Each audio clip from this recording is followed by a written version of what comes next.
and he was changing oil, dropped the bucket, and it splashed all over me. What a mess. Is that the sort of thing you want? Oh yeah, those kinds of things. All right.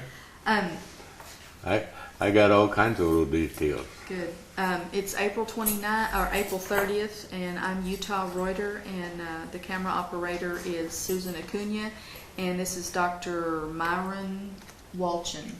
And let's talk a little bit about your childhood then, and kind of tell me some things, where and when you were born. And I was born in University City, Missouri, just outside of St. Louis, in a house that's been torn down and a U.S. Post Office built on the property.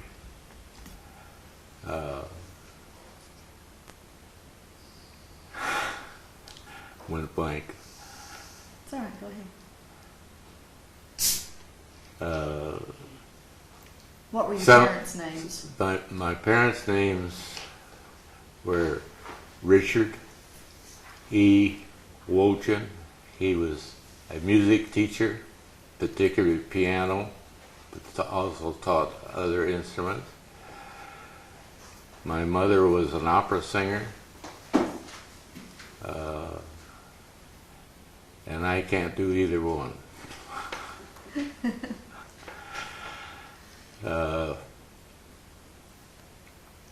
And you were born when?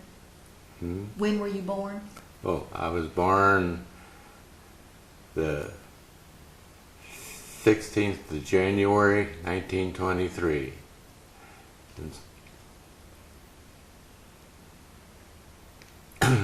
What were some of your earliest childhood memories? I remember one that I was about 4 years old, and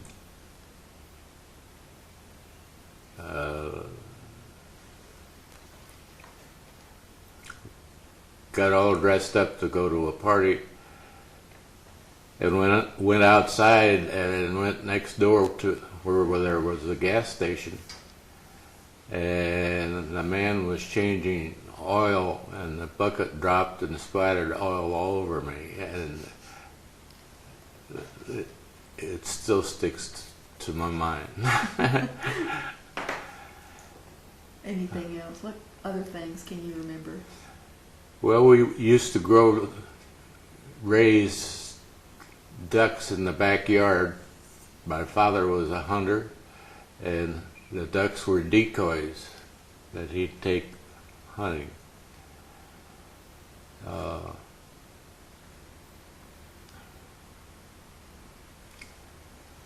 Can you shut that thing off for a second and let me think? Sure. Think. One of the other things that I remember is my mother was an avid baseball fan, and every time the Cardinals would win the pennant, we'd get on a double-decker bus at the top with a roll of toilet paper and ride all the way downtown and back for a dime. And I remember going to the theater with my mother on Saturdays, and she would sit through the, what do you call the Previews. Cartoons. Oh, the newsreels? no, the cereal, Uh-huh. comics, so forth, with me. And that's about all I really enjoyed out of the movie. I didn't care for the pictures. But on the way home, and we had to walk, and it was about a mile. And on the way home, there was a little sandwich shop, and I would have frankfurter sandwich with my mother, and she'd have a beer. And I think the sandwich was a dime and the beer was 15 cents. And we would enjoy that. And when I finished my sandwich, I got one sip of beer. And then we walked the rest of the way home. What other kinds of things did you do as a child for fun? Huh.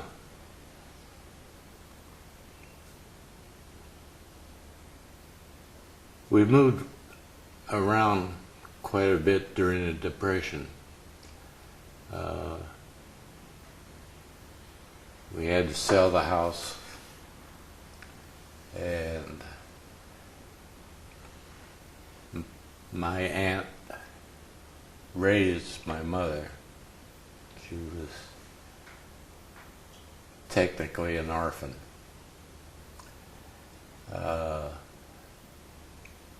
But she was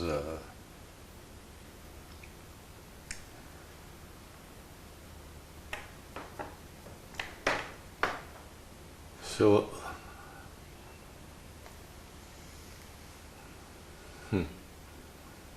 handicapped, not handicapped. So involved that she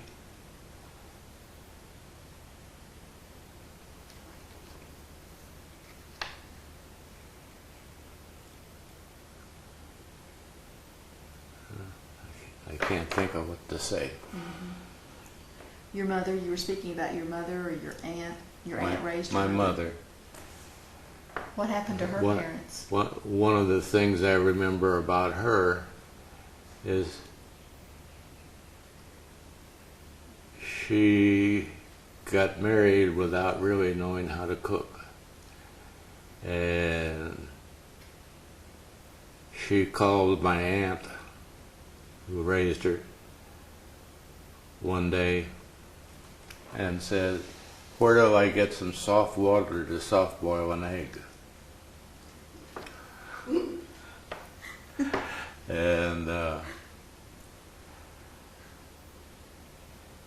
my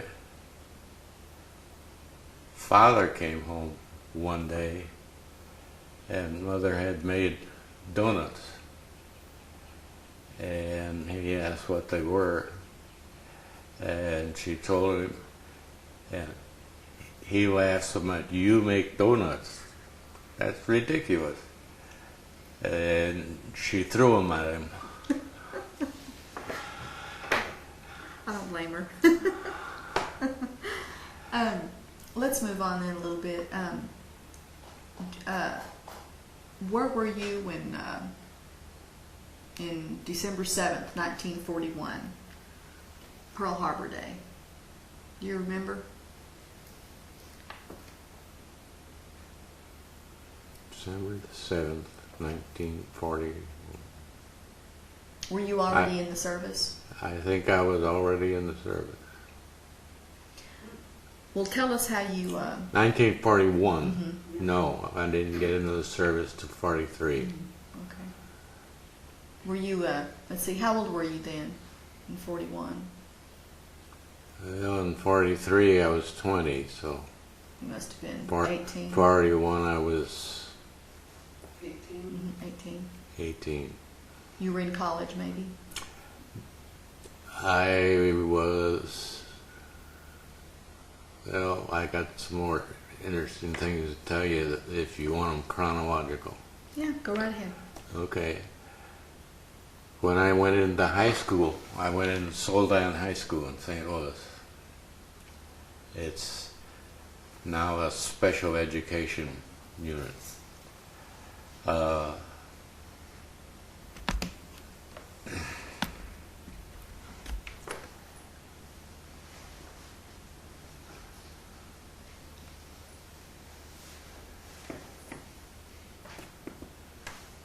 You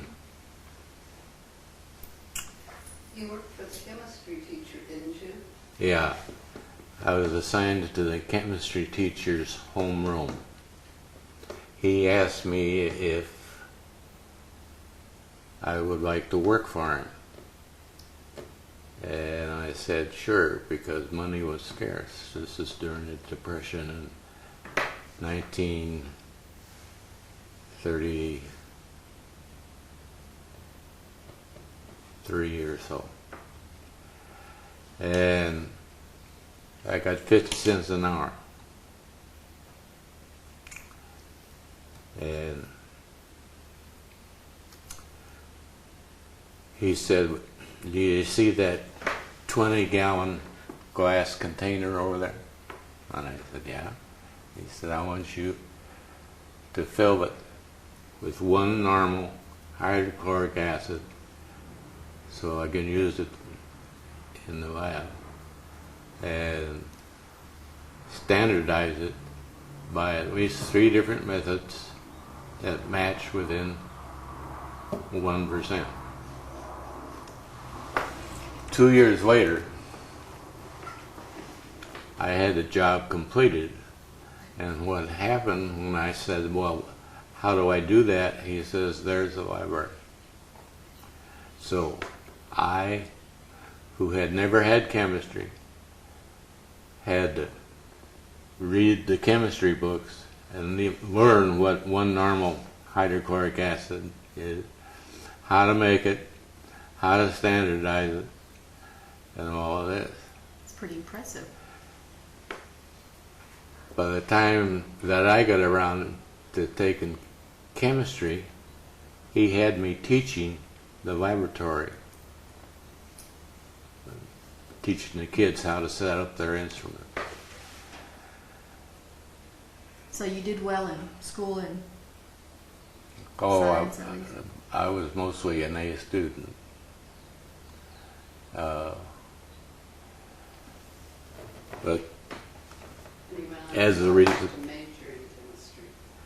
as a result of that, he got me a scholarship at St. Louis University, and they found out I had taught laboratory chemistry, so they had me teaching laboratory chemistry. When I got into the Army, I was at Jefferson City, not Jefferson Barracks camp, and they shipped me to Camp Barclay down Do you recall Yeah. any incidents that happened while you were teaching? Some students or something that Well, might happen? there. The one main instrument is that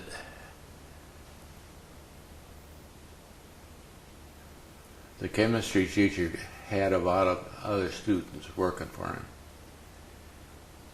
And we made what is called a castle of the elements.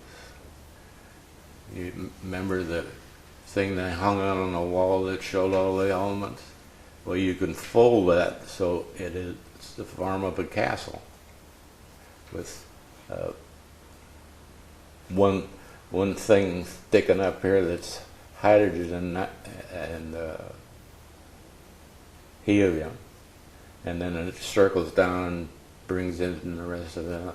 Well, we took the chart and painted on that castle every thing. And that took a year.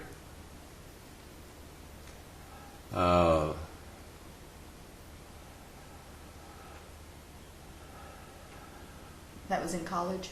No, High high school? school. He made the castle out of tin, and each little bend in it was just the size of the chart. And on the sides of the chart, you had little lines that told the melting point, and almost everything that you needed to know about an element was on there. Wow. And so you went on to college? Well, I started at St. Louis University, and they said, well, if you will join the Army Enlisted Reserve Corps, you won't get drafted. And they did it. Oh, that's good. They A lot of drafted. people did They that. drafted me anyway, and that's when I got assigned down here to Camp Barkley, and it was 1943, March 19th. You remember the day, huh? I still remember that day. What did you think when you got down here? How'd you get down here and By train, train? and we laid overnight in Brownwood, and then came up to Abilene, and then they bussed us back out to Camp Barkley. What did you think? Huh? What did you think when you were driving out there? What am I doing here? What did it look like to you?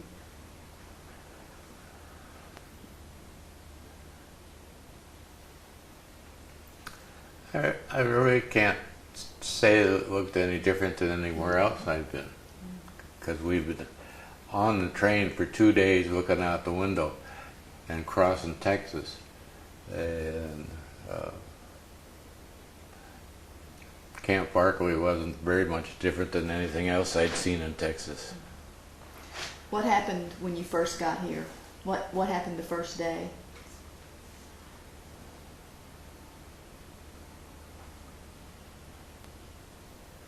Well, I guess we had a physical and got our clothes. I was still in civilian clothes at the time I arrived here. And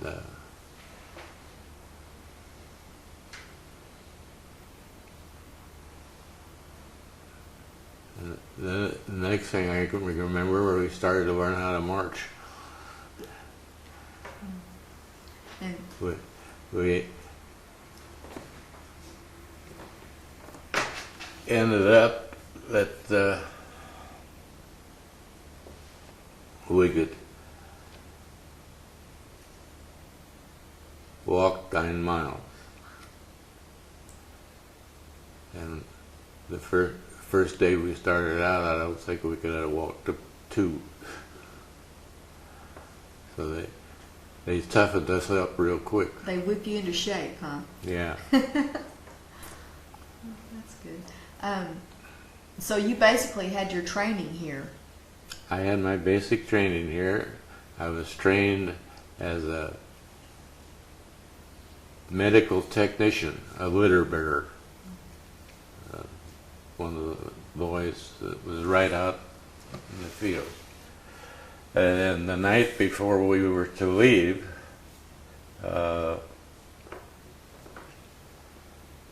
my sergeant called me in and said, "Get your duffel bag out of that pile, you're not going." And I said, "Why?" He said, "I don't know. Just do what you're told." Well, the duffel bag was about 15 feet tall. I mean, the pile of duffel bags was 15 feet tall. And I finally found mine. I spent 2 weeks here, and I was assigned to S2, and S2 is the lowest rank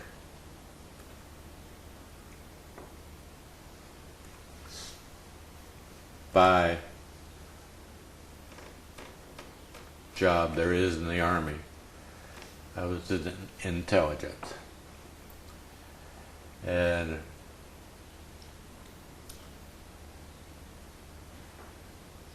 Where were you Eric- supposed to ship out to? huh? Where were you supposed to ship out to?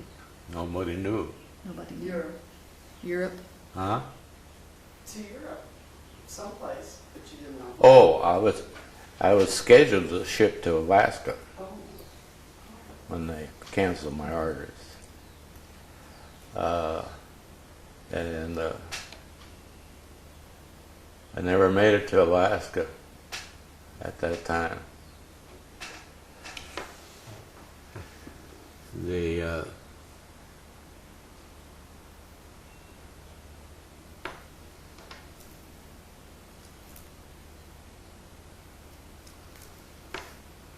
You were assigned to intelligence? yeah, and my job was to find out who had liquor, because Abilene was a dry town. And so at night around the cadre's home cabin, if they got out the liquor, I reported it the next day. And I couldn't report it in my battalion. I had to walk over 2 battalions and drop the letter in the mailbox. And I went downtown one time, and it was so full of soldiers that the civilians walked in the streets.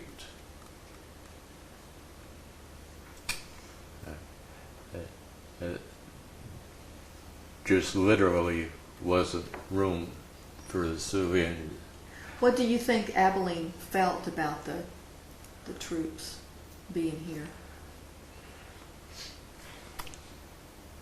Pretty much they didn't like it. Not everybody, but they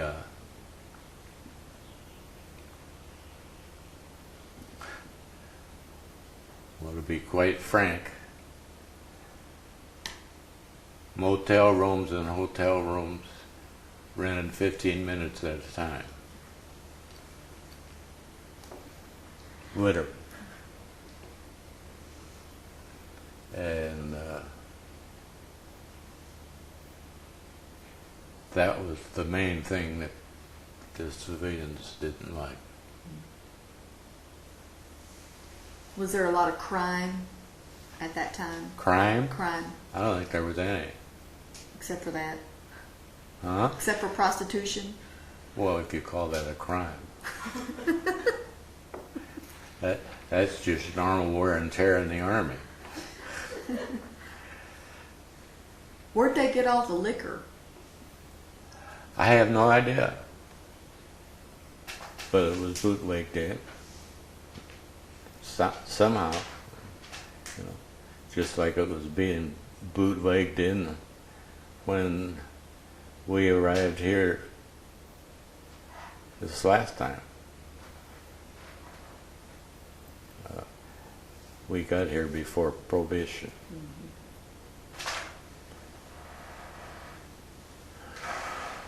You only went to town that one time? Yeah. I wasn't much happier than the civilians were. That kind of life was not for me. Kind of wild. Well, no. But I was raised an Episcopalian, and you just didn't do that sort of thing. Drinking and carousing.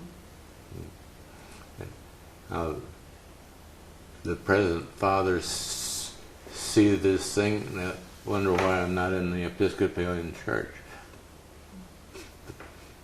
but I married a Lutheran and I became one. Oh. When did you? Can you turn that off for a second? Get me something to drink. I'm getting dry.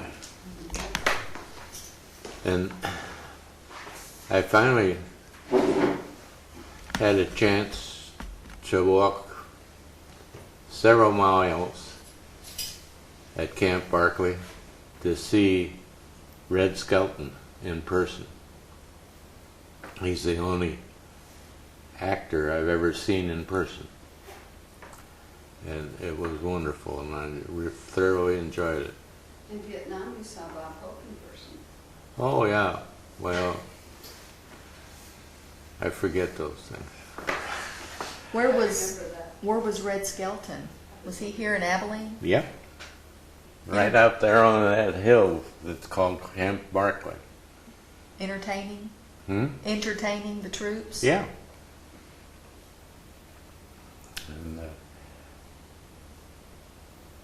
he just brought the audience down and never said a word, you know, with his mime.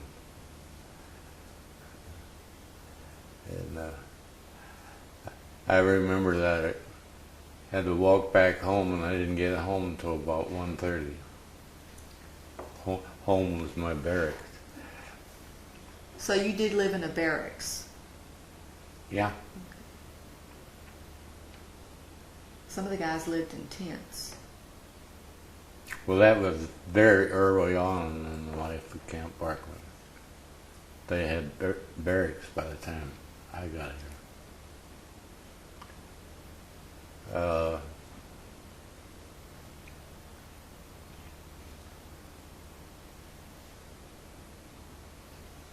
Part of the story ends or continues with me being finally shipped to Texarkana, Texas, where I spent a month taking tests. I ended up being shipped to Aberdeen, South Dakota,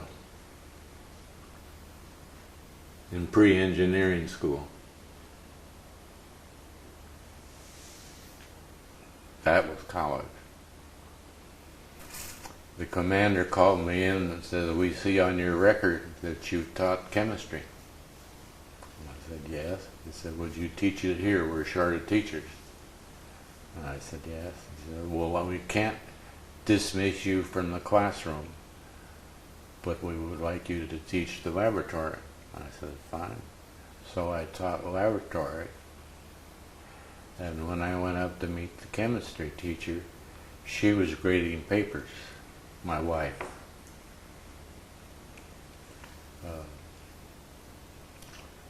And I guess at first she was mad at me because it took me 2 weeks to ask her for a date. 3.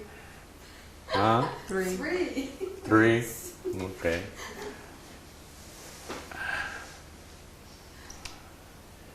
Anyhow, we took a whole bunch of tests there, and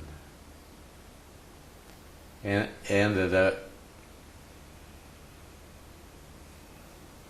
being, there were 300 of us. We ended up being transferred to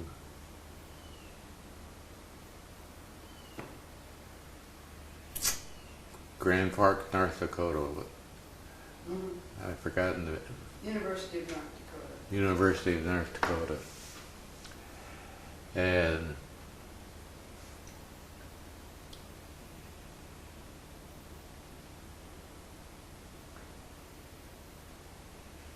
Well, how long did you stay in Aberdeen in pre-engineering?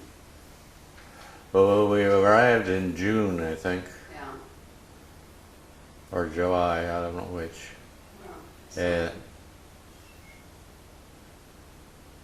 was there until the following January. And then we went to, And they were closing out the pre-engineering. huh? They were closing out the pre-engineering, Yeah. and that's why you were And I went up there in pre-med. up to Grand Forks. And ended up, of the 300 that were in Aberdeen, 10 of us went to North Dakota and were grouped with other groups from all over the country in pre-med.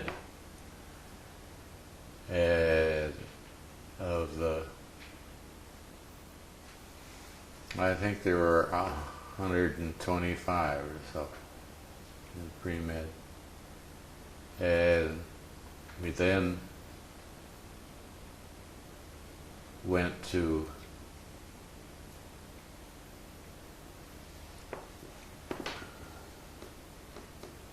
well, 10 of us went to medical school, and the rest of them were shipped overseas and sunk at Dunkirk. And I don't know whether any survived or not. But of the 10 that went to medical school, I put down that I would prefer to go to St. Louis, to University of Minnesota, thinking they wouldn't give me what I wanted, which was really St. Louis. Let me put that one down a second. That was my hometown. Anyway, I got University of Minnesota, and my wife transferred there also because she couldn't get everything she needed at home. Y'all were already married at this time? No, No, his fiance. You were engaged. yeah, this is pre-1945. We were married in September the 18th, 1945. Go get my picture and show them how good I looked. No, I don't know what picture or I bet you did. Me in my uniform. Did you make any good friends while you were at Camp Barkley? Do you remember their names or no? Anybody stand out in your mind? No. I remember that that's the first place I ever heard a dirty joke. Oh, really? Do you remember it? Yeah? That's okay. What did you think when you heard that? Yeah. Yeah. I'm not a dirty joke guy. I can't even remember a clean joke. Who told it? The instructor. You probably thought everybody appreciated jokes like that. I think most of the people in the class did. Well, what did you do then for your, did y'all have church services on base, I suppose? Yeah, but I never got there. That was when you were in the Army. That's why she married me.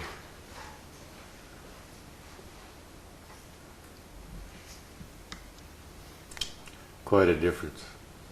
You were young. Good looking. Still are.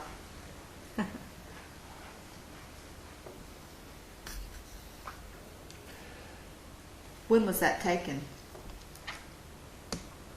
When was that taken? Probably 1945. When did you get out of the service? When did you get out of the service? 1972. Well, no. 75. Yeah. It was December 31st, was it 75 or 74? But you started with the public health in 75. Our girls had this picture, our wedding picture, blown up and put in a frame. Oh, And that's beautiful. had a party and people signed it. Oh, nice. So That's our And 50th that was- wedding anniversary. when he, yeah, it was done at our 50th wedding That's anniversary. beautiful. But of course that, Turn it around so the camera can see. you want me to bring it over that one?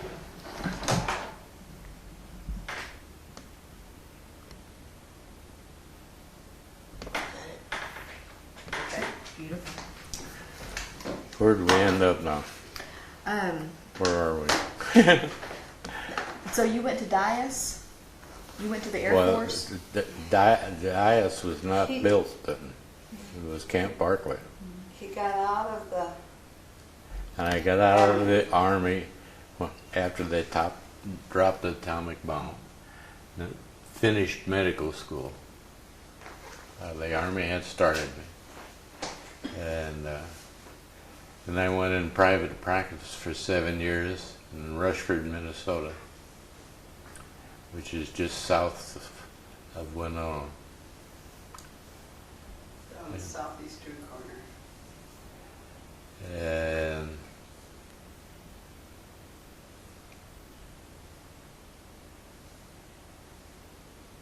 Well, they were drafting doctors during the Korean Yeah. crisis. And during the Korean War, they started the doctor draft law. And I was the only doctor in Minnesota. In that small That- town in Minnesota. Huh? In that small town in Minnesota. Well, yeah, there was only 1,500 people.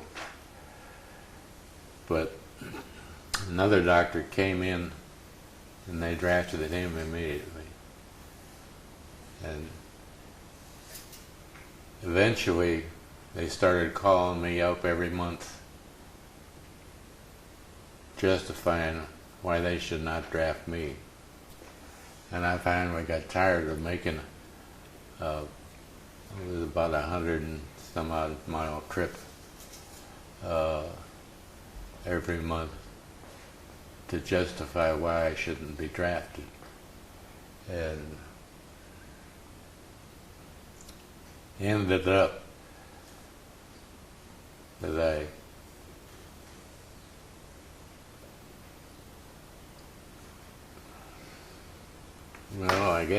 guess that I applied for The Air Force. active duty in the Air Force because I didn't want to go back in the Army. I didn't like walking. And was accepted. And I don't know where. Oh, I was already a doctor, so I was an Yeah. officer, and I went to Alabama. Alabama for your induction. And I had 4 children, 4 girls by then. And my wife went with me. We left the children back in Rushford somehow. No, we left them with Grandma. Huh? We left them with my mother. Oh, yeah. Left the children with her, with Grandma. Oh, we left Pamela in Rushford so she could go to school. That was in the spring. So anyway, I got to Del Rio, Texas, and they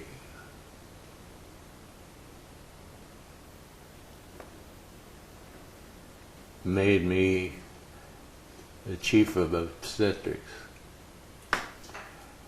And also asked me if I would like to be a flight surgeon. And I said, sure, because you got extra pay. I ended up being a flight surgeon even after they told me I had to lose 20 pounds. I was 20 pounds overweight for being a flight surgeon. And I remember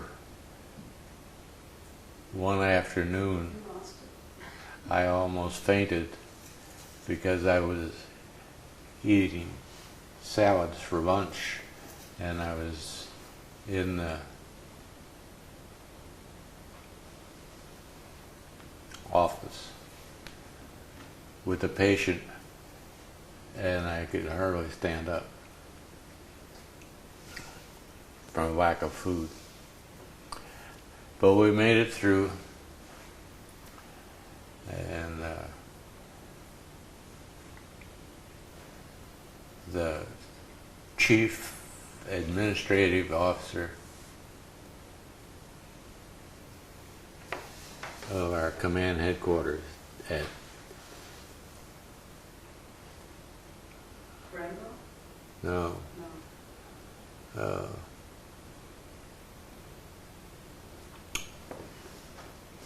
the town in Louisiana. Barksdale. Huh? The Barksdale, Louisiana Air Force Base? I don't know where your command Not headquarters not were. Barksdale. Boat.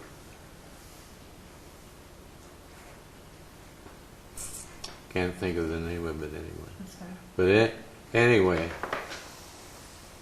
we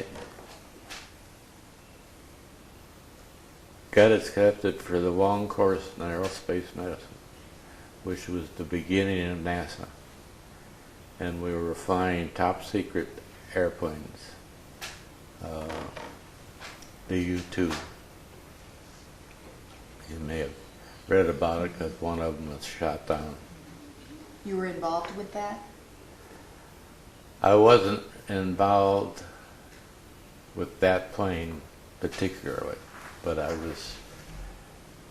And the doctors had to hook up every pilot, and they had to breathe oxygen an hour before they went to altitude. And it was classified at the time, but it's now since declassified. They flew at 70,000 feet, which was, and they landed the plane with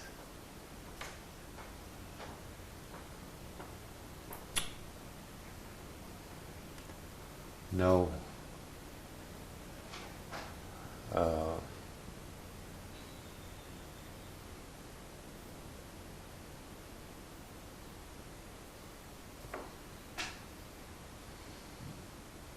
Landing? How'd they land the plane?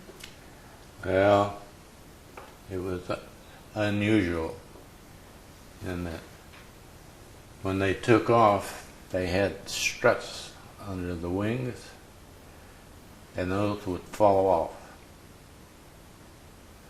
And when they landed, they didn't have those, so they had to balance that plane until it slowed down enough people could get there and keep from tearing the wing off. Is that the The wings were U-2? so extremely long. The wings were so extremely long out Yeah. from the plane. Were there many crashes? I only know of two.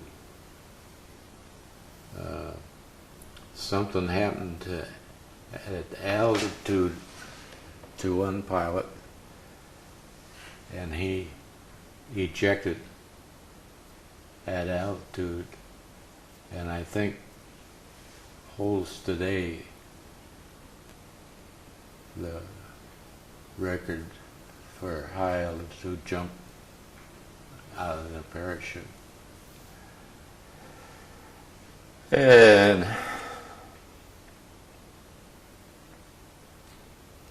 That sounds like interesting work. What else did you do along those lines? well, we were involved in their meals, and insisted that they have a high protein diet, so we fed them steak and eggs for breakfast just prior to their going into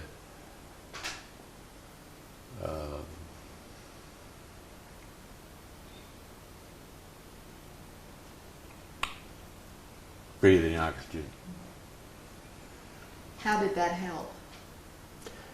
Well, if they breathe pure oxygen, it takes the nitrogen out of their bloodstream, and then they don't get bends when they go to altitude.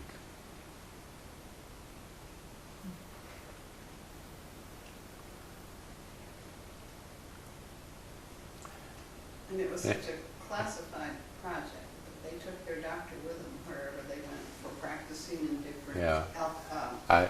areas. I went TDY with him as the doctor that suited up the pilots down to Rio de Janeiro and to Fairbanks, Alaska for 30 days.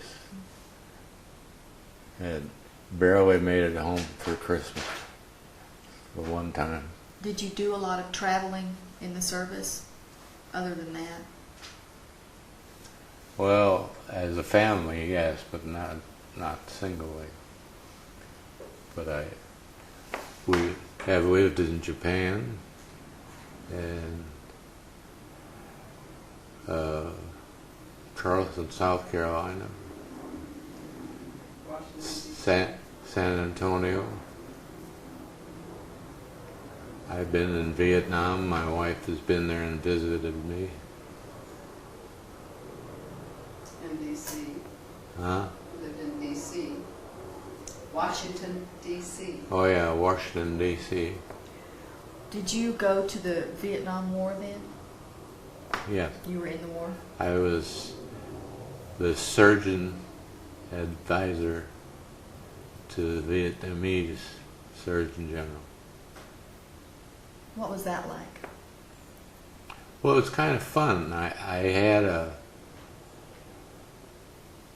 interpreter, of course, and he's Dr. Tran in Merkel. So I guess I'm influenced him to come over here.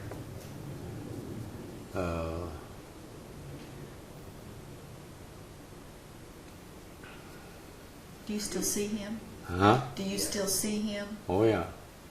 Matter of fact, we still go to him. You also helped him over there with visiting the orphanages and taking Yeah. care of the children And in the orphanages. we used to go to the orphanage over there because most of the orphanages were half American. And we'd furnish the drugs and equipment and so forth. And he would do the physicals on the kids and see. We had 3 or 4 of them that had tuberculosis. And it was kind of sad. Most of them were, 3, 4, 5 years old. What other things can you remember about that time during Vietnam? I made a rug. Want to It's in see the it? hallway over here. Look in the hallway.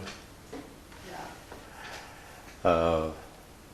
But there just wasn't much to do at night, and so. You had a group that you used to get together and cook your own dinners. Huh? You had a group that you used to get together and cook your own dinners once a week. Yeah. So you cooked American food?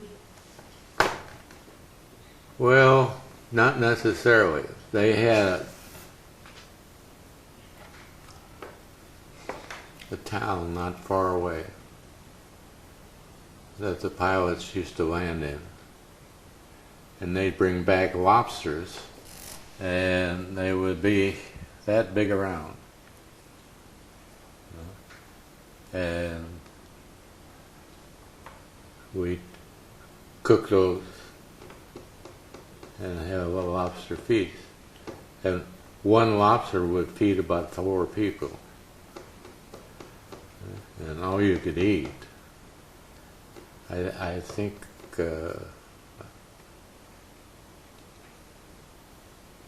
well, they weigh close to 10 pounds each tail. They're just gigantic things and very sweet and tasty. What city was that? I was in Saigon, but I've forgotten where the lobsters come from, Da Nang or something. What year was that? 1970. 71, 1 and 2. It overlapped. It's toward the end of the war then. Mm-hmm. How long were you there? 13 months. What was the most interesting duty that you ever did? I think the U2. That's what kept me in the Air Force. Because he was drafted for only 2 years, and then he decided to stay. Yeah, I decided to stay after the 2 years because of the U2 program. Does sound interesting.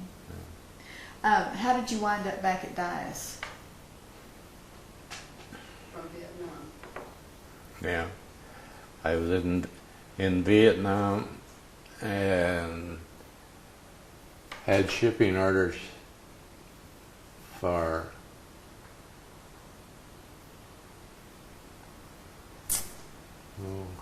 heck, can't think of the name of the base. Up north, someplace. And Oh, Spokane, Washington. huh?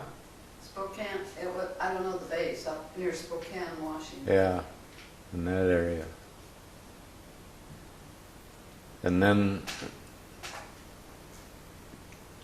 they were changed, and I came to Dias.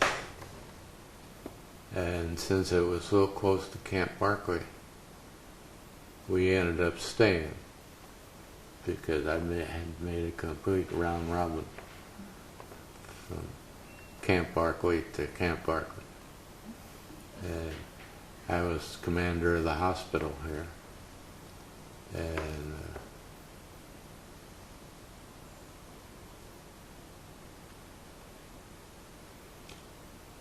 in 1975. You got out December 30th, Yeah. 1975. I got out because of Fred Wee Hughes. Was mayor at He the time. he came to our 30th wedding anniversary at the base and asked me why I didn't take the job downtown. And I said, "What job are you talking about?" And it turns out he was talking about the fact that I was the only one trained in preventive medicine that could take the job downtown. We required a board certified person in preventive medicine. And he pointed out that the pay that the state gave me was about the same as the Army, and that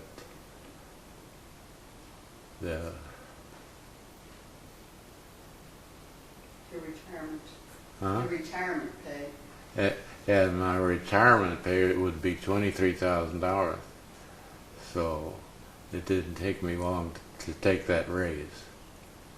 And that was with the public health. And so I went to work for the state as a public health officer for the 43 counties around Abilene. Area bigger than, what is it, 23 states? Oh, at least. leaves. I don't remember what that was. something like that. And I had 200 people working for me who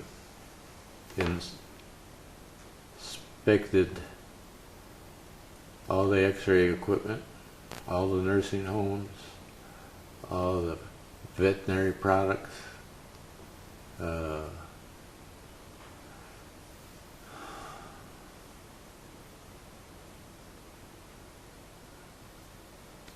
well, all the public health.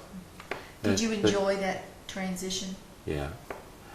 The, the, the people that work for me were just great. And, oh yeah, and they inspected all the food establishments. So you retired from the state. Well, I stayed with them for 11. 11 years, and they offered me retirement, and I took it. And that was 1985 or so. 86. 86. So in 75. So I've been retired since then. You went from enjoying the largest barbecue dinner to helping serve the largest barbecue dinner in Texas. You helped serve it, huh? Yeah. I used to peel the onions. Did you use a gas mask? No. I thought of it. Well, is there anything else you'd like to add? You've done really I well. can't think of anything now. No story that you just have to tell. I got some papers here that I've collected, and we'll look at them later. Maybe you'll want to add them. Okay. Well, thank you. Thank you. You've done really well. You're welcome. Appreciate you talking to me.